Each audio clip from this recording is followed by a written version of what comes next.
Le bassin du Lèze a vu son territoire évoluer très rapidement en quelques décennies, avec une augmentation de la population de plus de 13% entre 1999 et 2006.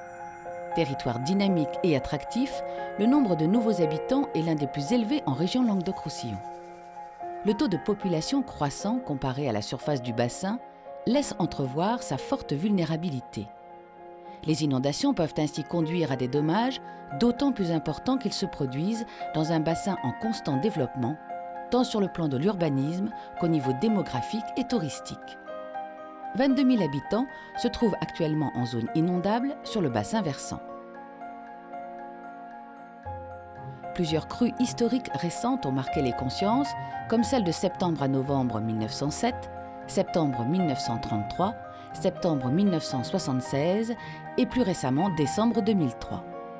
L'histoire locale est jalonnée d'événements d'inondations majeures ayant laissé derrière eux des populations sinistrées et des scènes de désolation. Des recherches historiques nous permettent de remonter à des épisodes à partir du XIIIe siècle. 1907. Du 10 septembre au 10 novembre, la pluie n'a cessé de tomber et a provoqué 9 crues successives. L'eau a emporté de nombreux moulins, le Verdançon est devenu un torrent d'eau boueux et a tout entraîné sur son passage. Au pont Juvénal, l'eau est montée très rapidement, provoquant l'évacuation des habitants qui se sont réfugiés sur les toits de leurs maisons. Latte a été totalement cernée par les eaux lors de cet événement. 1933. Cette année a été qualifiée d'année de sécheresse malgré cet épisode soudain. Le 25 septembre, le sol était particulièrement sec et a reçu 152 mm d'eau en quelques heures.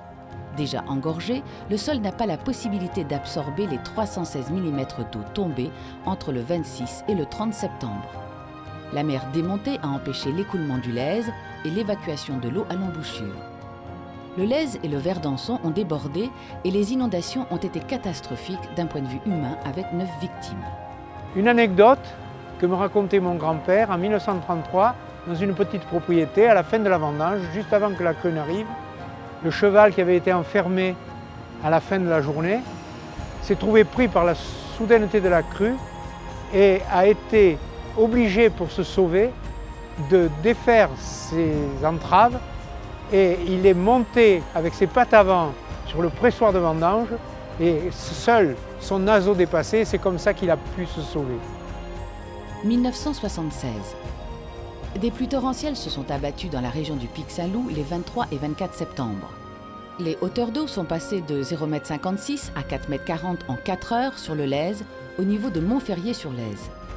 Ces pluies de période de retour 30 à 50 ans ont entraîné le débordement du Lèze et de la Mosson, avec des dégâts catastrophiques sur une vingtaine de communes du bassin, dont les coûts de réparation des dommages se sont élevés à 13 millions d'euros dans le quartier de la Pompignane. Si nous avions été ici en 1976, non seulement on n'aurait pas pu me filmer, mais il y aurait eu au-dessus de ma tête plusieurs mètres d'eau, puisque la crue était tellement abondante que l'avenue de la Mer, aujourd'hui avenue Raymond Dugrand, était complètement inondée. De nombreuses personnes ont été bloquées et en particulier une célébrité locale, Manitas de Plata, a été suffisamment bloqué pour qu'on soit obligé d'aller le chercher. Il avait de l'eau jusqu'aux chevilles alors qu'il était monté sur le toit de sa voiture.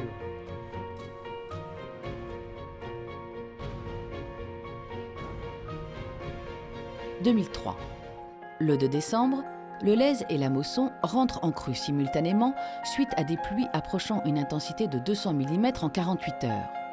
De nombreux réseaux se retrouvent coupés, de forts ruissellements impactent les rues, le stade de la Mosson est inondé ainsi que le quartier d'Antigone. À Latte et Pérols, les lotissements situés derrière les digues sont évacués. Il y aura plusieurs ruptures de digues sur la Mosson, entraînant notamment l'inondation de plusieurs lotissements à Latte, les Marestelles et les Saladelles.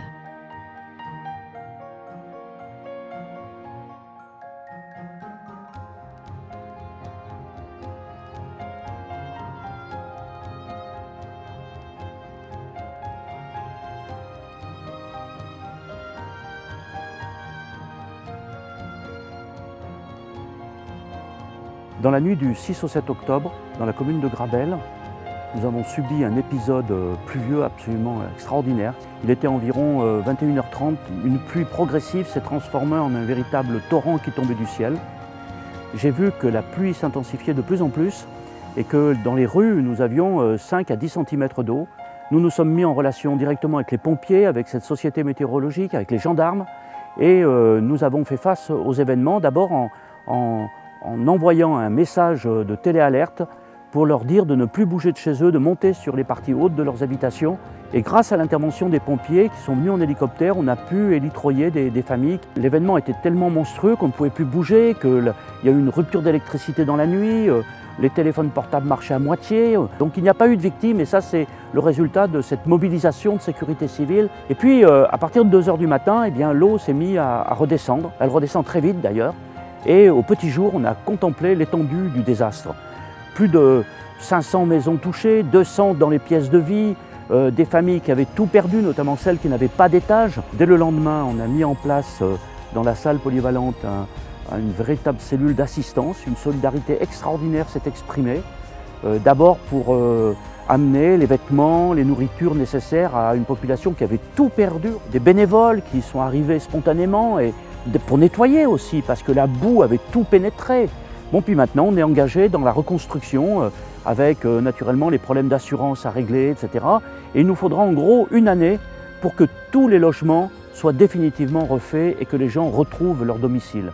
Naturellement, ça nous amène à modifier beaucoup de choses dans notre commune. Ça a été une prise de conscience forte. Maintenant, bien sûr, il faut voir plus loin. Il faut voir que nous sommes face à un changement climatique majeur. Il faut donc qu'on prenne des dispositions dans notre commune, comme d'ailleurs dans les autres communes, pour qu'on puisse ainsi créer les ouvrages nécessaires qui permettent de retenir cette eau et qu'elle ne vienne pas dans les habitations, bassins de rétention, entretien des berges, modification finalement du cadre naturel, éviter le ruissellement et le ravinement des sols, donc ça suppose de ne pas débroussailler n'importe comment, etc., etc. Et ainsi, en prenant ces dispositions dans les mois et les années qui viennent, il va y avoir comme un changement de notre commune qui va se retrouver finalement, qui cherche à s'adapter à cette modification climatique. Avec ça, je pense qu'on aura finalement changé un peu notre attitude face à ce risque et on aura su faire les progrès nécessaires.